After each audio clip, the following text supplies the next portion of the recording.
मसलहत और हिकमत किसको कहते हैं?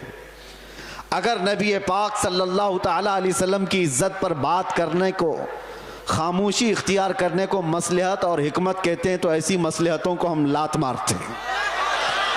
यही मसलहत नहीं है, इसको बुज़दिली कहा जाता है, मुदाहनत कहा जाता है, नफ्स परस्ती कहा जाता है।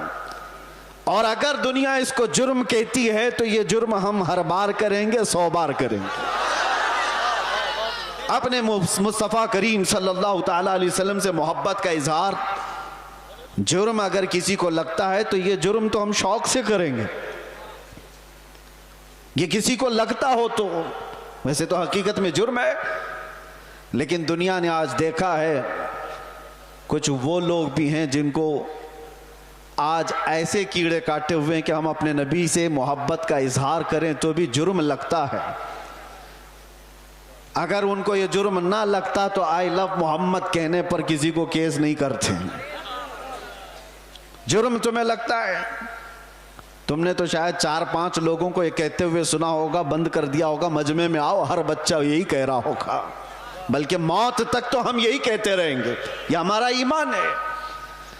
मैं जो बात कह रहा था वो ये कि सारे हालात हो जाने के बाद भी मुसलमान फिर उसी अंदाज से क्यों चलता है? हुजूर पाक सल्लल्लाहु ताला अलैहि वसल्लम की मोहब्बत की बातें उसी अंदाज से क्यों करता रहता है? इसके सामने किसी को मार दिया जाता है, देख के सहमता क्यों नहीं? किसी की मॉब लिंचिंग हो जाती है, उसके बाद डरता क्यों नहीं? ये डराने वाला सिलसिला 1400 साल से देखते आ रहे हैं। कई चंगेज आए, कई हलाकू आए और हमारे पूरे मोहल्ले खाक में बदल दिए गए, खून से तितर बितर हो गए, लेकिन जोश जो रूहानी है वो उसी अंदाज से बाकी रहा। उसकी वजह क्या है जानते हो? वही मैं कहने जा रहा हूँ। हम यहाँ बैठे हुए थे, छोटे छोटे पतंगे आ रहे हैं और गिर रहे हैं। किसके पास आते हैं ये छोटे छोटे कीड़े लाइट के अतराफ जो घूमते रहते हैं, इनको क्या कहते हैं आपको पता है? इनको परवाना कहते हैं। इनको परवाना कहते हैं। ये लाइट के इर्द गिर्द आते हैं, घूमते हैं, अपनी जान दे देते हैं। जबकि इन कीड़ों को, इन पतंगों को मालूम है कि अंजाम क्या है। अपने भाई को मरता हुआ भी देखते हैं। कितने कीड़े तो इनके पहले मर चुके होते, फिर भी ये घूम रहे होते हैं। वजह यह है कि परवाना शमा के गिर्द घूमने के लिए ही पैदा हुआ है, और हम परवाने मोहम्मद हैं। एक के मर जाने के बाद हमारा खामोश होना मिजाज है ही नहीं। हम आए यहां हैं मोहम्मद अरबी पर मरने के लिए। इसीलिए तो हमारे बुजुर्गों ने हमें यह सिखाया है, या रसूल अल्लाह तू शम्मे रिसालत है, आलम तेरा परवाना, तू माहे नबूवत है, ए जलवे जाना ना, पीते हैं तेरे दर का, खाते हैं तेरे दर का, दाना पानी है तेरा पानी, दाना है तेरा दाना। ये एक जान क्या है अगर हो करोड़ों, तेरे नाम पे सबको वारा करूं मैं, करूं तेरे नाम पे जा फिदा, न बस एक जा दो जहां फिदा, अरे दो जहां से भी नहीं जी भरा, करूं क्या करोड़ों जहां नहीं। लिहाजा ये चीज खत्म होने वाली नहीं है। इसीलिए शायर ने बहुत पहले ये कहा था कि लोगों ने ये दुनिया में देखा है, सबसे अजीम हस्ती मेरे मुस्तफ़ा करीम सल्लल्लाहु अलैहि वसल्लम के खानदान की, खानदाने मुस्तफ़ा का चश्म चिराग, जो करबला में प्यासा शहीद किया गया, बच्चों समेत कत्ल कर दिया गया। उस हुसैन आजम का उस वक्त जो मकाम था, उनके मकाम को कोई नहीं पहुंच सकता था। उस अजीम हस्ती को शहीद करके क्या इस दीन के धारे को रोक दिया गया? क्या दीन इस्लाम का धारा रुक गया, खत्म हो गया? नहीं हुआ। उसके बाद बहुत सारी अजीम हस्तियां आईं जो राहे खुदा में शहीद होती चली गईं। हिंदुस्तान की सरजमीन भी इससे लाल हुई है। यहाँ उस किफायत अली काफी की आवाज गूंजती रहेगी और हर आने वाला आलिम तुम्हें सुनाता रहेगा, 3000 कुत्तों ने एक आलिम दीन को गिरफ्तार किया था। अंग्रेजों की बात कर रहा हूं। फिर यहां पर आकर के फिर मुझे ले जाएं, कहीं कुत्ता इनको कह दिया। जो जिसको समझे, जो जिसको समझे। अंग्रेजों को तो कह सकते हैं ना। जिसके अंदर मेरे अजीजों ये बुज़दिली की कैफियत थी। और किफायत अली काफी को गिरफ्तार करके सूली पर चढ़ाया गया था। जुर्म क्या था? इश्क़ मुस्तफ़ा में बोलता था, मोहम्मद अरबी सल्लल्लाहु अलैहि वसल्लम का दीवाना बनाता था लोगों को, और किसी तरह की फसाद, किसी तरह के फितने और फसाद को अपनी जमीन पर बर्दाश्त नहीं कर पाया, तो सूली पर चढ़ा दिया गया एक आलिम दीन को। और आम आलिम दीन नहीं, जिसकी इज्जत, जिसका एहतराम इमाम अहले सुन्नत फाजिल बरेलवी किया करते हो। लेकिन मेरे अजीजों, फांसी पर अंग्रेज चढ़ा रहे थे, मजमा देख रहा था, तब भी किफायत अली काफी के पेशानियों पर कोई शिकन नहीं, कोई फिक्र नहीं, ना जिस्म के अंदर कोई कपकपी, खौफ और हिरास, बल्कि फंदे पर चढ़ने से पहले यूं कहा था, कोई गुल बाकी रहेगा न चमन रह जाएगा, पर रसूलुल्लाह का दीने हसन रह जाएगा। सब फना हो जाएंगे काफी वो, लेकिन हश्र तक नाम हजरत का जुबानों पर चलन रह जाएगा। क्या किया? अंग्रेजों ने 8 दिन तक जश्न मनाया था। किफायत अली काफी को हमने फांसी पर चढ़ा दिया। फांसी पर चढ़ाने से पहले 8 दिन तक किफायत अली काफी के जिस्म पर गरम इस्त्री फेरते थे, और जब जख्म होता था तो उस पर नमक छिड़कते थे। उस आलिम दीन को उन्होंने बहुत आजमाइशों में मुब्तला किया, लेकिन वो टस से मस नहीं हुआ। शहीद होने के बाद 8 दिन तक तो जश्न मनाते रहे, ये सोचते हुए कि अब जगाने वाला खत्म हो गया, एक ऐसा जो बोलने वाला था बंद हो गया। उन जालिमों को खुदा का ये दस्तूर नहीं मालूम। मुरादाबाद शहर में इन्होंने किफायत अली काफी को फांसी पर चढ़ाया था, और वही जमाना है 100 किलोमीटर दूर बरेली में अल्लाह ताला इमाम अहमद रजा को पैदा कर रहा है। और वो इमाम अहमद रजा जब जवानी में तशरीफ लाए तो फिर पूरी कौम की गुत्थियों में इश्क़ मुस्तफ़ा पिला दिया। हर जगह से आवाज़ आने लगी, हर जगह से आवाज़ आने लगी, सबसे आला व औला हमारा नबी, सबसे बाला व बाला हमारा नबी। बच्चे बच्चे की जुबानों पर इश्क़ मुस्तफ़ा सल्लल्लाहु ताला अलैहि वसल्लम की सदाएं गूंजने लगी। मैं मिसाल इसलिए अर्ज कर रहा हूँ, सारे मिलकर के इन चिरागों को बंद करने की कोशिश करते रहेंगे तब भी यह मुमकिन नहीं। मेरा रब कुरान में फरमाता है, ये अपने मुंह के फूकों से अल्लाह के चिराग को बुझाना चाहते हैं, और अल्लाह सुबह क़यामत तक अपने चिराग को रोशन रखेगा। एक तुम बंद करोगे, रब ताला दूसरा पैदा फरमाएगा, दूसरा पैदा होगा। इसलिए हमें अपनी फिक्र नहीं है, हमने जो जीना था वो जी लिया है।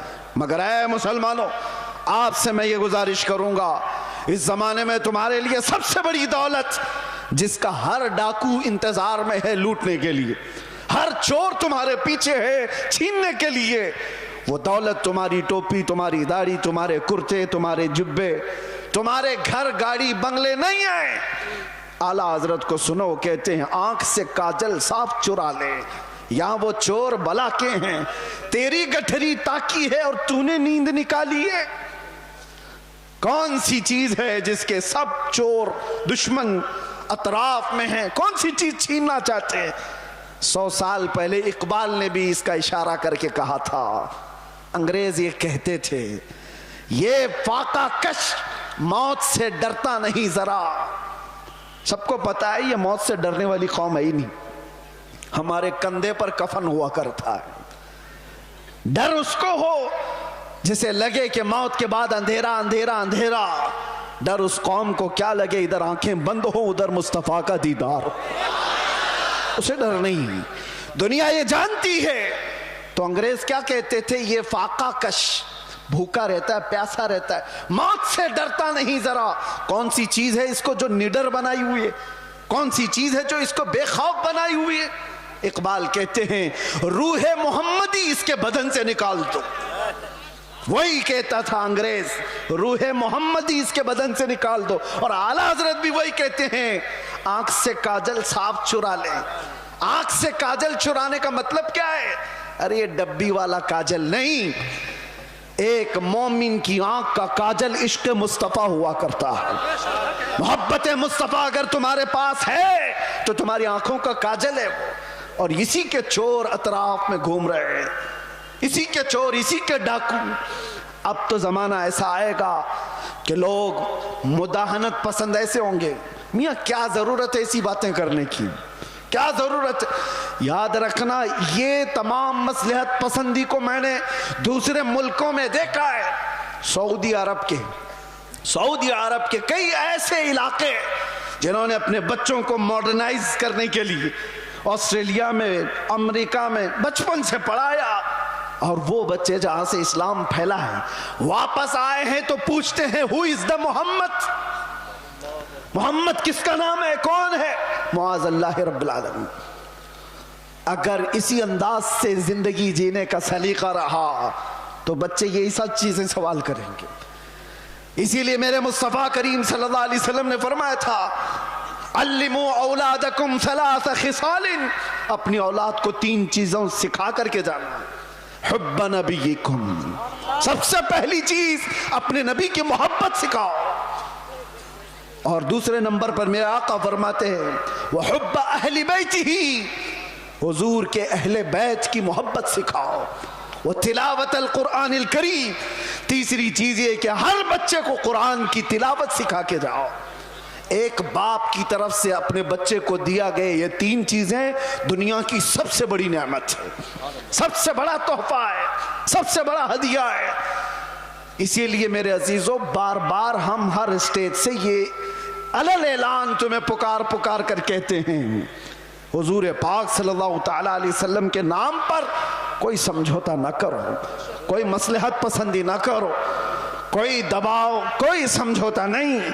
जो जान मांगो तो जान दे दें, जो माल मांगो तो माल दे दें, मगर ये हमसे कभी ना होगा नबी का जाहो जलाल दे दें। जब तक ये सिफत तुम्हारे अंदर बाकी रहेगी, इंशाअल्लाह कोई कौम तुमको सफ़े हस्ती से मुकम्मल मिटा ना सकेगी, नहीं होगा।